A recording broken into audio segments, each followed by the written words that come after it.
খুলনার সঙ্গে উত্তরবঙ্গের যোগাযোগের অন্যতম পথ যশোর-ঝিনাইদহ মহাসড়ক। এ পথে যাত্রা নির্বিঘ্ন করতে ২০২০ সালে ৬ লেনে উন্নীতকরণের প্রকল্প গ্রহণ করা হয়। ২০২৩ সালের মধ্যে যশোর অংশে ১৫ কিলোমিটার সড়ক নির্মাণের কথা, কিন্তু গত ৫ বছরে কাজের অগ্রগতি মাত্র ২%।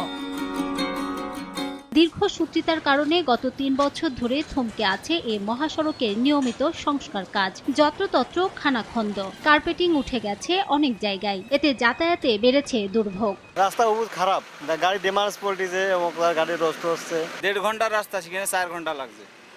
ঠিক আছে, আস্তে আস্তে যাওয়া লাগছে। গাড়ি চালানোর মতো কোনো পরিবেশ নেই। আমরা দুর্ভোগে আছি, আমাদের টাকা পয়সাও বাঁচতেছে না, মহাজনও বাঁচতেছে না।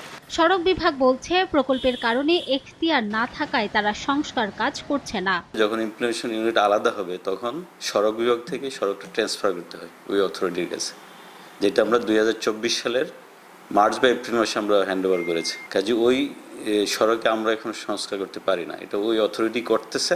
আর প্রকল্প পরিচালকের দাবি আগামী বছরের মধ্যে প্রকল্পের কাজ শেষ হবে। কাজের গতি কিছুটা কম থাকলেও আমরা আশা করছি যে ডিসেম্বর ২০২৬-এর মধ্যে এই পূর্ত কাজ সম্পন্ন করতে পারব। আমরা অত্যন্ত দ্রুততার সাথে এবং নির্ভুলভাবে কাজটা করার জন্য আমরা যথেষ্টভাবে কাজ করছি।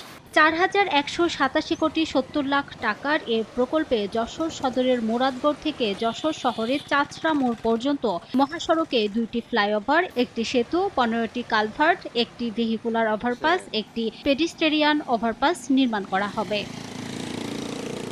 সময় সংবাদ, যশোর।